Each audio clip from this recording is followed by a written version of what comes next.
इंदु उपाध्याय।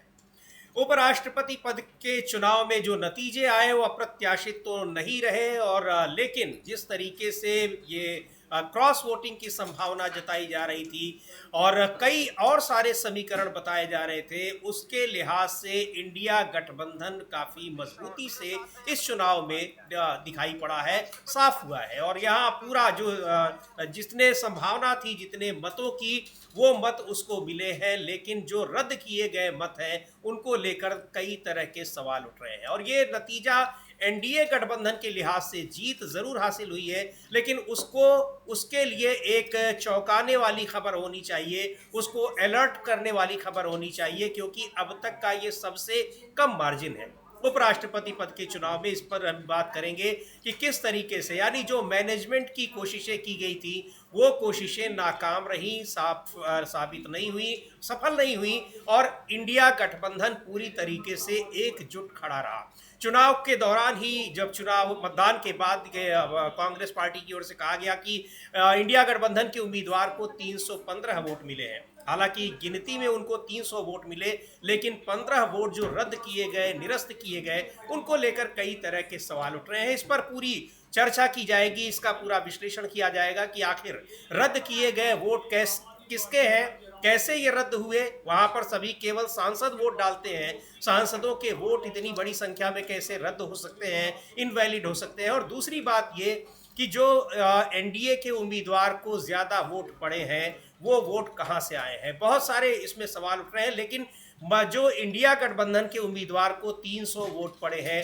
ये इंडिया गठबंधन की मजबूती को और ज्यादा पुख्ता करता हुआ दिखाई पड़ रहा है। और दूसरी ओर पड़ोसी देश नेपाल में जो कुछ चल रहा है उसको लेकर भारत भी चिंतित है, दुनिया चिंतित है, लेकिन वहां अभी भी शांति स्थापित होने में समय लगेगा। और आगे क्या होगा नेपाल में, इस पर भी हम लोग बात करेंगे। आपको पता ही है कि नेपाल में प्रधानमंत्री का इस्तीफा, राष्ट्रपति का इस्तीफा और उसके बाद जिस तरीके से वहां आगजनी और हिंसा हुई है, उस पर पूरी दुनिया की निगाहें हैं। और वहां पर युवाओं का ये आक्रोश इस कदर हिंसा में बदल जाएगा कि सरकार को ही उखाड़ फेंकेगा, उस पर भी बहुत सारे सवाल हैं। और उससे क्या भारत को भी कुछ सीखने की, अलर्ट होने की जरूरत है, इस पर भी हम लोग बात करेंगे। शुरुआत करते हैं उपराष्ट्रपति पद के चुनाव से। कमलेंदु जी, जिस तरह से ये सबसे महत्वपूर्ण बात तो ये है कि ये जो इनवैलिड वोट्स हैं, 15 वोट्स, आखिर ये किसके हैं और क्या इतनी ट्रेनिंग भी दी गई चुनाव से पहले।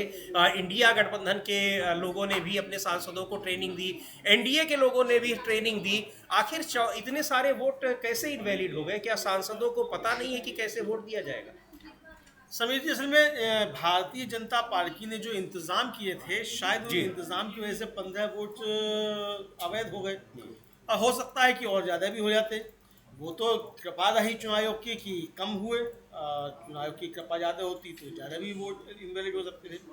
महत्वपूर्ण सवाल समीर जी ये है कि अगर इतने वोट इनवैलिड हुए तो किस आधार पर इनवैलिड हुए, ये बताया जाना चाहिए। किस आधार पर इनवैलिड हुए?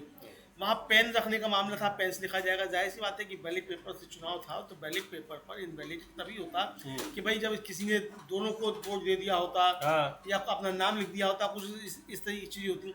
तो आखिर ये 15 वोट कैसे इनवैलिड हुए, ये बताया जाना चाहिए था। जी। कल जिस समय घोषणा की जा रही थी, जो रिटर्निंग अफसर थे सीपी मोदी, वो जब घोषणा करने के लिए आए चुनाव के परिणाम की, तो पहले उन्होंने अंग्रेजी में बात रखी, तो उन्होंने ये तो बता दिया कि सीपी राधाकृष्णन जीत गए, लेकिन कितना वोट मिला है और कितना जस्टिस बी सुदर्शन रेड्डी को मिला, ये वो नहीं बता पाए। जी। उसके बाद फिर पूछा कि क्या हिंदी में बताया जाए। फिर जब हिंदी में बताने लगे तो उनके पास डाटा ही नहीं था, बेचारे समझ ही नहीं पा रहे थे कि डाटा क्या है। फिर एक महिला अधिकारी साथ में खड़ी हुई थी, वो धीरे से फुसफुसा रही थी उनके कान में कि ये इतने वोट यहाँ पे हैं, ये यहाँ चले गए, ये यहाँ चले गए।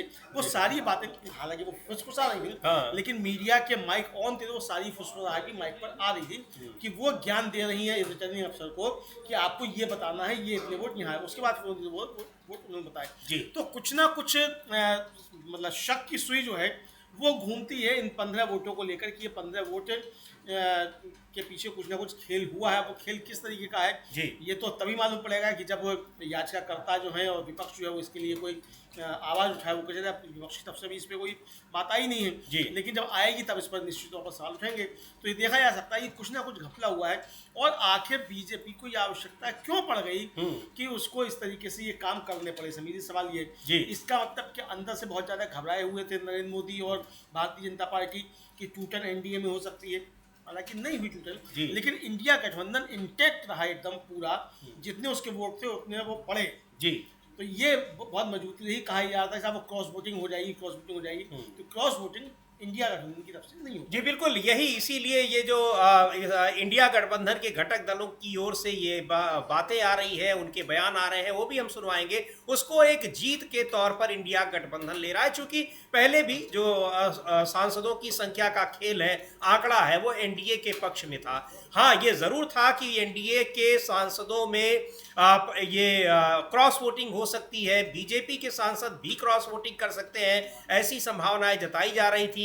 ऐसी संभावनाएं क्यों जताई जा रही थी, उसके पीछे भी बड़े कारण हैं, और सबसे महत्वपूर्ण कारण ये भी है कि जो पिछले दिनों कॉन्स्टिट्यूशन क्लब में बीजेपी के सांसदों के भीतर किस तरीके से दो फाड़ हो गया था, उसको लेकर ये राजनीतिक विश्लेषक संभावनाएं जता रहे थे। हालांकि वैसा नहीं हुआ, और जो वोट पड़ने चाहिए थे एनडीए गठबंधन को, वो वोट पड़े हैं। उससे ज्यादा भी कुछ वोट पड़े हैं, चूंकि वाईएसआरसीपी ने उनको समर्थन देने की घोषणा की थी। ये अलग बात है कि कुछ दलों ने वो इंडिया गठबंधन को समर्थन नहीं दे पाए, लेकिन उन्होंने वोटिंग का बहिष्कार किया, यानी मतदान में उन्होंने हिस्सा नहीं लिया, बीआरएस और बीजू जनता दल ने।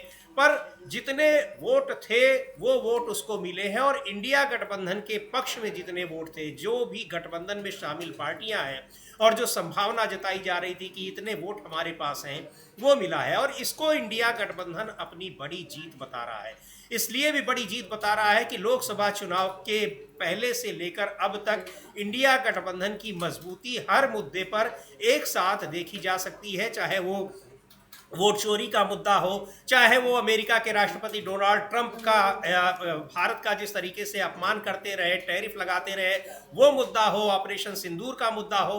ये सारे मुद्दे ऐसे हैं जिन पर इंडिया गठबंधन के घटक दल एक साथ लगातार दिखाई पड़ रहे हैं, और उपराष्ट्रपति पद का जो चुनाव हुआ है उस पर भी गठबंधन पूरी तरीके से एकजुट रहा। सबसे महत्वपूर्ण बात यह है कि पूरी कोशिशों के बावजूद इस बार बीजेपी जरा भी सेंध नहीं लगा पाई। अब 15 वोट अगर कैंसिल हुए हैं तो ये कैंसिल होना अलग बात है, कैंसिल किस वजह से हो गए, लेकिन गठबंधन का एक भी वोट अगर नहीं गया है, उस क्रॉस वोटिंग नहीं हुई है, तो अपने आप में ये समझा जा सकता है कि इंडिया गठबंधन किस तरीके से मजबूत रहा। जबकि सत्तारूढ़ पार्टी उपराष्ट्रपति पद के चुनाव में कोई बहुत मुश्किल नहीं होता कि वो सेंध लगा दे, क्योंकि पहली बात तो यह है कि यहाँ पर गुप्त मतदान होता है, कोई व्हिप नहीं जारी होता है, आराम से कोई भी सांसद किसी दूसरे को वोट दे सकता है, किसी को पता नहीं चलेगा। लेकिन एक भी वोट इधर से उधर नहीं हुआ। अमलेंदु जी, ये दिखा रहा है कि सरकार की जो ये लोगों को कन्विंस करने की क्षमता थी वो कितनी कमजोर हुई है, और विपक्ष कितना मजबूत हुआ है। हाँ बिल्कुल समीर जी, विपक्ष काफ़ी मजबूत हुआ है, और पूरा ध्यान जो था प्रधानमंत्री से लेकर पूरे सत्ता पक्ष का, वो इसी पर लगा रहा कि किस तरीके से कमज़ोर जो है विपक्ष को किया जाए, खासतौर से इंडिया गठबंधन को कमज़ोर किया जाए। लेकिन इसमें कहीं से भी प्रधानमंत्री नरेंद्र मोदी या बीजेपी कामयाब होते हुए नजर नहीं आए, और विपक्ष ने अपनी एकजुटता थी वो साबित कर दी। हालांकि ये कहा जा रहा था कि आम आदमी पार्टी को लेकर कुछ शंकाएं थी काफ़ी ज़्यादा कि ये बीजेपी के साथ मिल जाएंगे या कुछ करेंगे, तो उनके बारे में कहा भी जा रहा है कि उनके कुछ लोगों ने क्रॉस वोटिंग की है। लेकिन इंडिया गठबंधन जो है वो पूरी तरीके से एकजुट रहा। यहाँ तक कि बताया जा रहा है कि शशि थरूर और प्रियंका चतुर्वेदी और मनीष तिवारी के वोट भी जो है वो बीएस सुदर्शन रेड्डी को मिले। ये चर्चाएं चल रही। जी बिल्कुल, ये चर्चाएं चल रही हैं, और इसीलिए इंडिया गठबंधन इसको अपनी जीत बता रहा है। सुनेंगे प्रमोद तिवारी क्या कह रहे हैं, कांग्रेस पार्टी के नेता और राज्यसभा में कांग्रेस के उपनेता इसको अपनी बड़ी उपलब्धि बता रहे हैं। और जैसा हमने कहा भी कि ये पिछले अगर चुनाव को देखा जाए अमलेंदु जी, तो जगदीप धनखड़ करीब 350 वोटों का मार्जिन था उनकी जीत में, लेकिन इस बार 152 वोट से ही सीपी राधाकृष्णन जीत पाए हैं। और ये मार्जिन किसी भी उपराष्ट्रपति पद के चुनाव में 2002 में जब भैरव सिंह शेखावत जीते थे तब कम था, उसके बाद से ये सबसे कम मार्जिन है। इसलिए इंडिया गठबंधन का अपने इस चुनाव को हारने के बावजूद इसको अपनी जीत बता रहा है। सुन लेते हैं प्रमोद तिवारी क्या कह रहे हैं।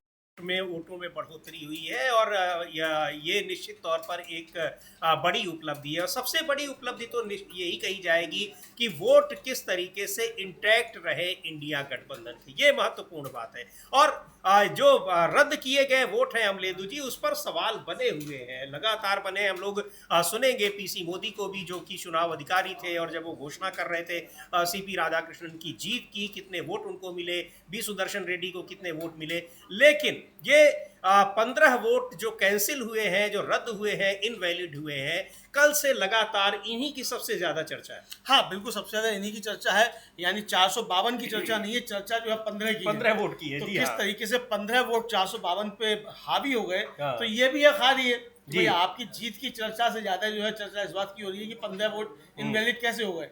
तो ये आत्मनिरीक्षण भारतीय जनता पार्टी को करना चाहिए। हालांकि 15 वोटों को लेकर आत्मनिरीक्षण विपक्ष को भी करना चाहिए कि हाँ। आखिर वो 15 लोग कौन थे जिन्होंने जानबूझकर गलती करी या उनके जानबूझकर वोट निरस्त कर दिए गए। अगर जानबूझकर वोट निरस्त किए गए तो इसके खिलाफ जो भी कानूनी कार्रवाई हो सकती है वो करनी चाहिए, जो भी रेमेडी हो सकती है वो करनी चाहिए। सवाल ये नहीं कि 15 वोट निरस्त हो गए, सवाल ये कि अगर जबरदस्ती निरस्त कर दिए गए तो इस पर फिर अब विरोध की आवाज उठनी चाहिए। अब ये विपक्ष के ऊपर निर्भर करता है कि वो इन 15 वोटों को लेकर क्या रुख अपनाता है।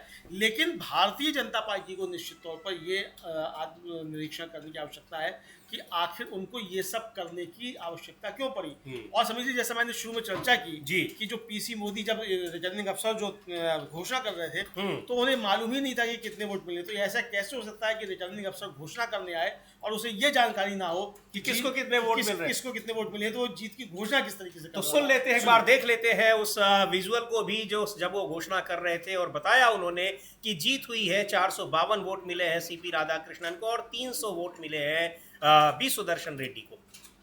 मुझे लग रहा है कि आंकड़ों को सही से लिख कर नहीं लाए होंगे या उनको नहीं दिया गया होगा। जो भी हो, उसको उस घोषणा करते हुए रुक रहे हैं और उनको पीछे से बताया जा रहा है, बगल से बताया जा रहा है। लेकिन ये सवाल अब एक बड़ा सवाल बन जाएगा कि ये 15 वोट कैसे कैंसिल हो रहे हैं। हालांकि पहले भी निरस्त होते रहे, ऐसा नहीं कि पहली बार हुआ है, लेकिन इतनी सारी निगरानी में, इतने ट्रेनिंग के बाद आखिर वो 15 कौन से सांसद हैं जो अपना वोट भी नहीं डाल पाए ठीक से। हाँ बिल्कुल, अगर ऐसे सांसद हैं तो इनको फिर सांसद होने का अधिकार नहीं है। अगर इन्होंने गलती की है तो इतना तो होना चाहिए। और आप मतलब किस तरीके से चुनकर आ गए, फिर अगर आपका मतदाता भी इस तरीके से गलती करने लगे तो ये सवाल तो निश्चित तौर पे है समीर जी। लेकिन अगर ये गड़बड़ी की गई है तो फिर ये सवाल का है। और गड़बड़ी की आशंकाएं इसलिए व्यक्त की जा रही हैं कि चूंकि पीसी मोदी साहब जब आए, पीसी मोदी या सीपी मोदी जो पीसी मोदी है, तो वो जब आए घोषणा करने के लिए तो उनको जानकारी नहीं थी, वो नहीं पढ़ पा रहे हैं क्या। और साथ में जो महिला एक अधिकारी खड़ी हुई है वो धीरे से फुसफुसा रही हैं, बता रही हैं कि ये वोट यहाँ गया, ये वोट यहाँ गया। तो यानी लिखा हुआ भी अगर जो हमारे सीपी मोदी साहब या पीसी मोदी साहब जो भी हैं वो अगर नहीं बता पा रहे हैं तो कहीं ना कुछ शक की गुंजाइश बनती है, कुछ ना कुछ गड़बड़ी की गुंजाइश बनती है, जिसपे शंकाएं व्यक्त की जा रही हैं। जी बिल्कुल। और इस जो मतदान हुआ, ये उपराष्ट्रपति पद के लिए चुनाव हुए, उनके परिणाम आए। सीपी राधाकृष्णन जो एनडीए के उम्मीदवार रहे, अब जीत गए हैं, उपराष्ट्रपति बन गए हैं और राज्यसभा के सभापति भी पदेन होते हैं। अब राज्यसभा की कार्रवाइयों का संचालन भी करेंगे। और लेकिन इस जीत पर क्या कह रहे हैं कांग्रेस के अध्यक्ष मल्लिकार्जुन खड़गे। और आपको याद होगा, कल जब मतदान करने जा रहे थे तो उनके साथ केंद्रीय मंत्री नितिन गडकरी की एक तस्वीर काफी वायरल हो रही थी और सारे दिन उस तस्वीर की चर्चा रही।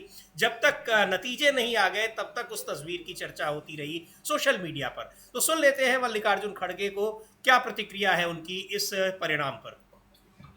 और कांग्रेस पार्टी के राष्ट्रीय अध्यक्ष, कल जो इनकी तस्वीर थी नितिन गडकरी के साथ, अमलेंदु जी, काफी वायरल रही। हालांकि नतीजों पर कोई उसका प्रभाव नहीं दिखाई पड़ा उस तस्वीर का। हाँ, नतीजों पर कोई उसका प्रभाव दिखाई नहीं पड़ा। और जो नतीजों पे जो आए हैं वो नतीजे भारतीय जनता पार्टी को ही एक तरीके से समीर जी वो चिंतित करने वाले हैं, किसी और को चिंतित करने वाले नहीं हैं। लेकिन इस बीच समीर जी, राहुल गांधी आज दौरे पर हैं रायबरेली के।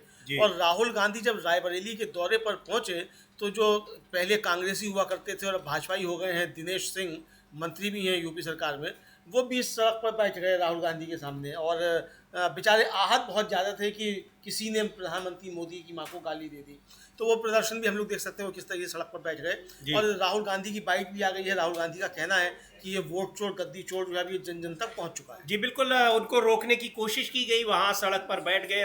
लखनऊ से जब रायबरेली की ओर जा रहे थे राहुल गांधी, और ये देख सकते हैं बीजेपी के तमाम कार्यकर्ता, उसमें वहां के एक स्थानीय नेता हैं दिनेश सिंह, विधायक रहे हैं, कई बार के विधायक, वो कांग्रेस पार्टी से ही रहे हैं, और पूरा परिवार कभी कांग्रेस पार्टी में हुआ करता था। उसके बाद पूरा कांग्रेस पिछले कुछ समय से, पूरा परिवार जो है पिछले कुछ समय से अब भारतीय जनता पार्टी में आ गया है। तो ये वही लोग हैं जो विरोध कर रहे हैं, प्रदर्शन कर रहे हैं और उनके खिलाफ नारेबाजी कर रहे हैं। इसकी वजह से, उनके प्रदर्शन की वजह से काफी देर तक राहुल गांधी का काफिला वहां पर रोकना पड़ा, ये खबरें आ रही हैं। सुन लेते हैं राहुल गांधी खुद ही क्या कह रहे हैं इस मुद्दे पर। हालांकि रोकने को लेकर, दिनेश सिंह को लेकर कभी वो प्रतिक्रिया नहीं देते हैं, लेकिन फिर भी काफी देर तक, और राहुल गांधी को जब उनके जो सिक्योरिटी है अमलेंदु जी, और कोई रोक रहा है, तो इस तरीके से ये एक तरह के सिक्योरिटी लैप्स भी है। लेकिन प्रशासन ने उनको प्रदर्शन करने का, विरोध करने का, सड़क पर बैठकर पूरी सड़क को जाम करने का पूरा मौका दिया है। खैर, सुन लेते हैं पहले राहुल गांधी ने क्या कहा है वहां पर इस बारे में, और किस तरीके से वो बता रहे हैं कि वोट चोरी का मुद्दा पूरे देश में फैल चुका है, सबको पता चल गया है कि क्या हो रहा है। महत्वपूर्ण बात यह है कि रायबरेली में उनका जगह जगह समाजवादी पार्टी के कार्यकर्ताओं ने भी स्वागत किया, और कांग्रेस पार्टी के कार्यकर्ता तो वहां पर मौजूद थे ही। सुनते हैं राहुल गांधी को क्या कह रहे हैं वहां पर, कि मुख्य रूप से जो नारा है और तमाम बातों को कि क्यों रोका गया, इस पर उन्होंने कोई जवाब नहीं दिया।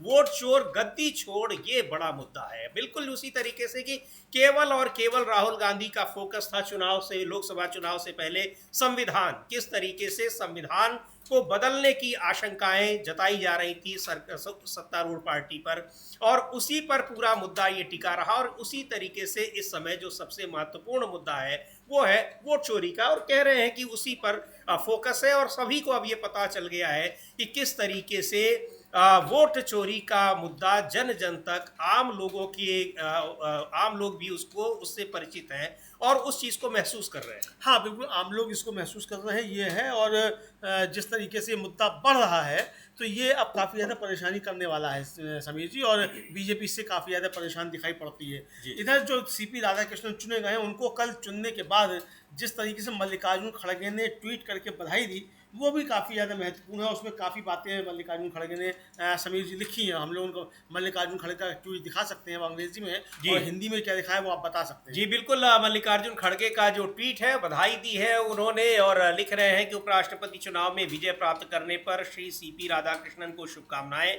हम संयुक्त विपक्ष के उम्मीदवार श्री बी सुदर्शन रेड्डी गारू के प्रति उनके उत्साहपूर्ण और सिद्धांतबद्ध संघर्ष के लिए हार्दिक आभार व्यक्त करते हैं। ये चुनाव से कहीं बढ़कर था, ये विचारधारा की लड़ाई थी जिसने इस बात की पुष्टि की कि हमारे संविधान और लोकतंत्र की रक्षा के लिए सत्तावादी प्रवृत्तियों वाली सरकारों पर अंकुश लगाया जाना चाहिए।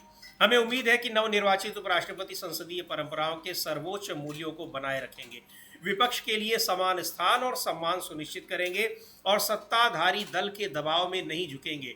वरीयता क्रम में दूसरे सर्वोच्च संवैधानिक पद उपराष्ट्रपति को लोकतांत्रिक मूल्यों की रक्षा में स्वतंत्रता, निष्पक्षता और शक्ति को प्रतिबिंबित करने के लिए पुनर्जीवित किया जाना चाहिए। हमें यह भी याद रखना चाहिए कि यह चुनाव क्यों आवश्यक था। श्री जगदीप धनखड़ ने मानसून सत्र के उद्घाटन के दिन ही अचानक इस्तीफा दे दिया था। यह अभी भी अस्पष्ट और अनौपचारिक रूप से हुआ। जैसे जैसे हम आगे बढ़ेंगे, पारदर्शिता, जवाबदेही और संवैधानिक पदों के प्रति सम्मान को हमारी संस्थाओं का अक्षरशः और मूल भावना से मार्गदर्शन करना होगा।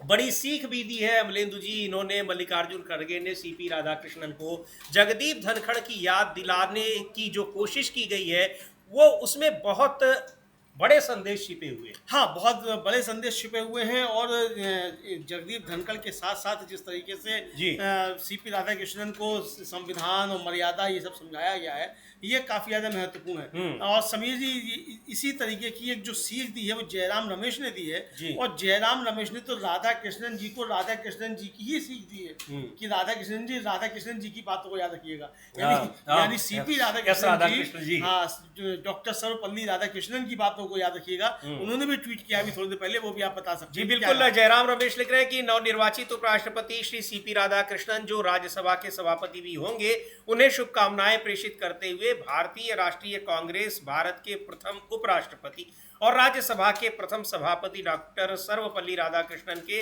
प्रेरक शब्दों को स्मरण करती है।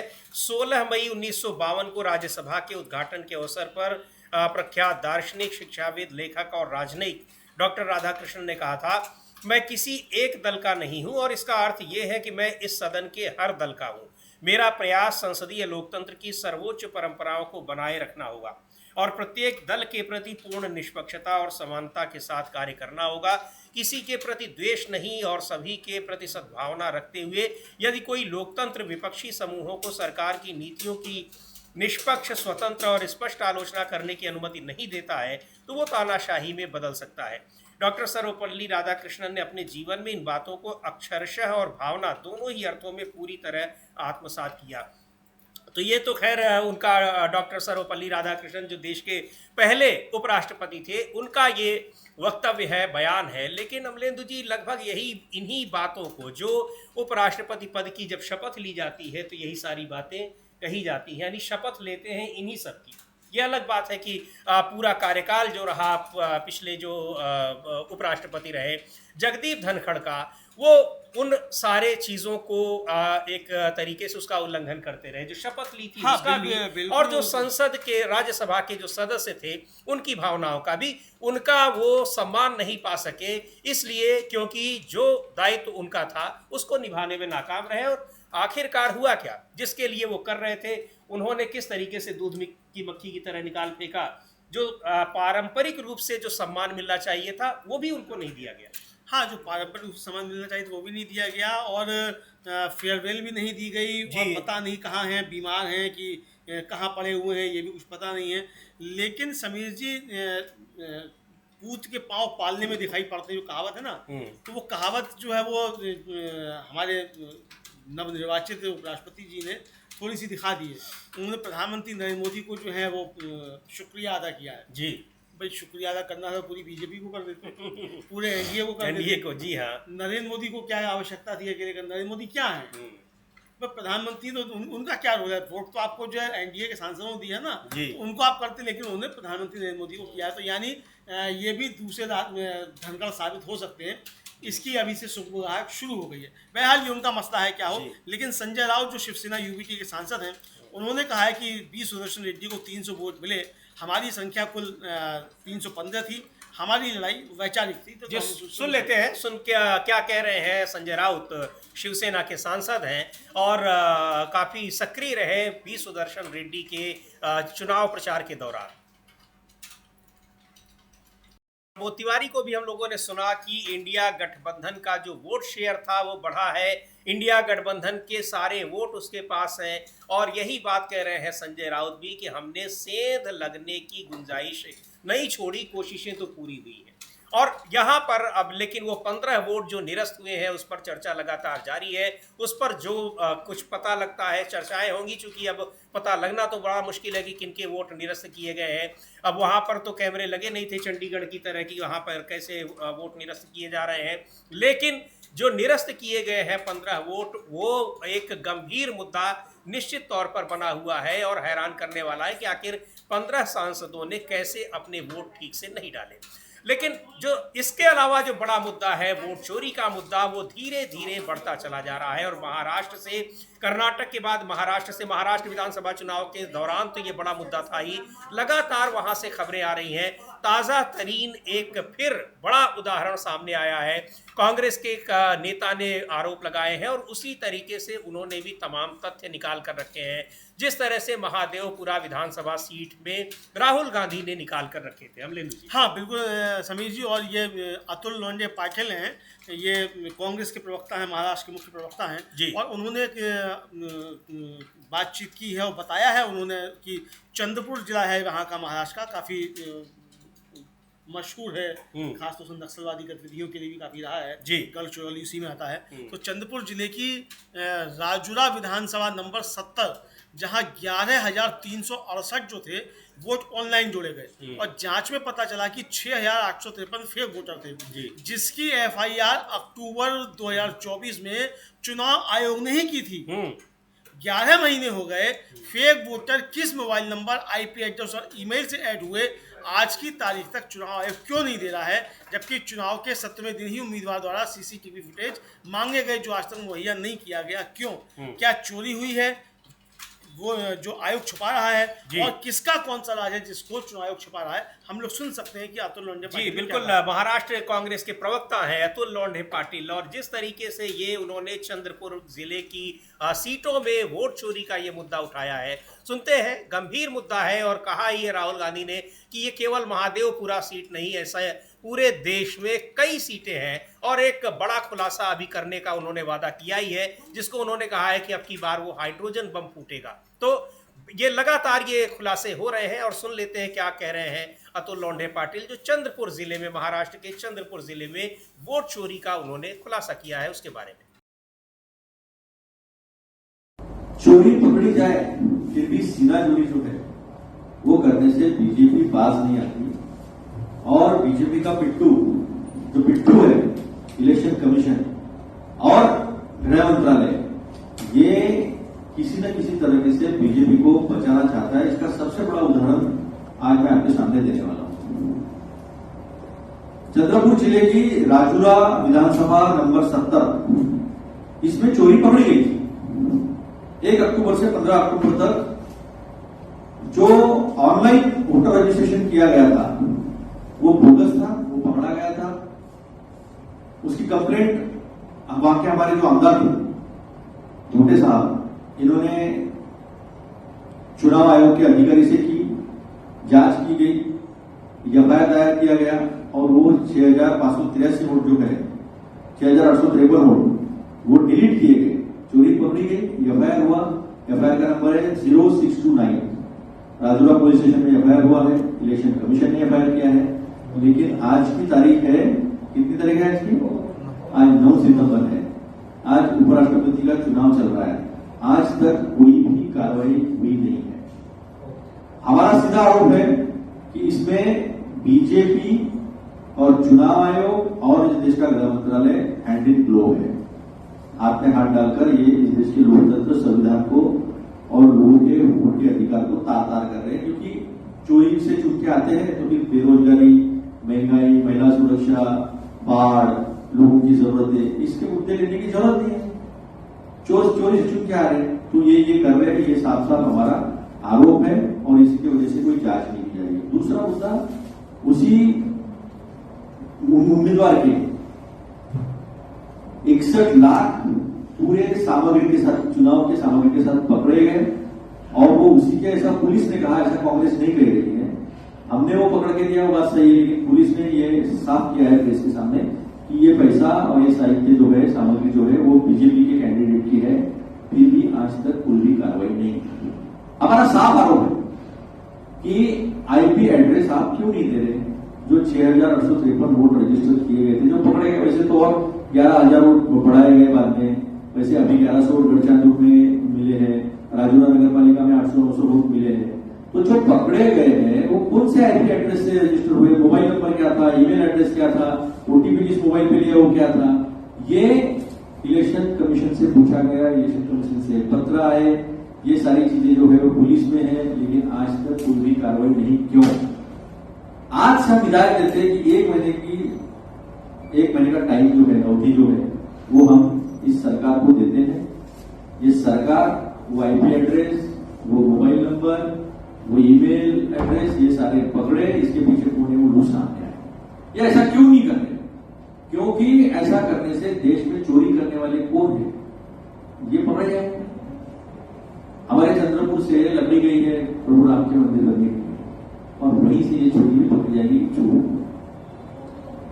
हमारा ध्यान तो ये है, प्रभु रामचंद्र का ध्यान है कि चोरी कौन कर रहा है, चोरी बीजेपी ही कर रही है, और ये पकड़े जाएंगे। ये नहीं किया तो हम न्यायालय में जाएंगे, जनता के न्यायालय में हम है, राहुल जी ने इतनी बड़ी यात्रा की, राहुल जी ने इतनी बड़ी प्रेस कॉन्फ्रेंस करके सच जो है एक ही कॉन्स्टिट्यूंसी में 1 लाख वोट मधुपुरा में वो सामने लाया है। तो हम ये चीजें जो है वो सामने लाएंगे। 1 महीने का अवधि हम देते हैं। पैसे पकड़े गए हैं उसका भी एफआईआर है, उसके ऊपर भी कोई कार्रवाई नहीं है। तो ये 3 मुद्दे जो है एकदम स्पष्ट तरीके से सामने, चोरी पकड़ी भी गई है, एफआईआर भी हुआ है, लेकिन एक्शन नहीं। तो मोदी जी का एक वाक्य मुझे बहुत याद आता है कि मेरे इर्द गिर्द कोई भी भ्रष्टाचारी मेरा ताप सहन नहीं कर सकता। पूरे के पूरे भ्रष्टाचारी गोदी में बैठे हुए, गोदी में बैठे हुए। और 45 दिन के अंदर 38वें दिन में माननीय विधायक महोदय सुभाष जी रोटे इन्होंने फॉर्म नंबर 17C और वीडियो फुटेज ये मांगे थे। फिर क्यों नहीं दिए गए 45 दिन की दुआई देते हो आपने तो कानून ही बदल दिया। जब चंडीगढ़ हाईकोर्ट ने कहा कि देना चाहिए, फॉर्म देना चाहिए, वीडियो फुटेज देना चाहिए, हम कोई होटल के थोड़ी फुटेज मांग रहे हैं, हम लोग तो मतदान के फुटेज मांग रहे हैं। अगर अनिल मसीह के मतदान के फुटेज सुप्रीम कोर्ट तक नहीं जाते, जयपुर जिले में, महाराष्ट्र हरियाणा में तो कई सारे आरोप चुनाव आयोग से पूछे भी गए, पत्र दिया गया, मुलाकात की गई, लेकिन आयोग उनको झूठा साबित करता रहा। खुद जहां आयोग ने एफआईआर दर्ज कराई है उसमें भी क्या इन्वेस्टिगेशन किया है कुछ पता नहीं चला है। हाँ, बिल्कुल कुछ पता नहीं चला है कि इनका क्या इन्वेस्टिगेशन हुआ और क्या निकला, ये अभी तक नहीं आया।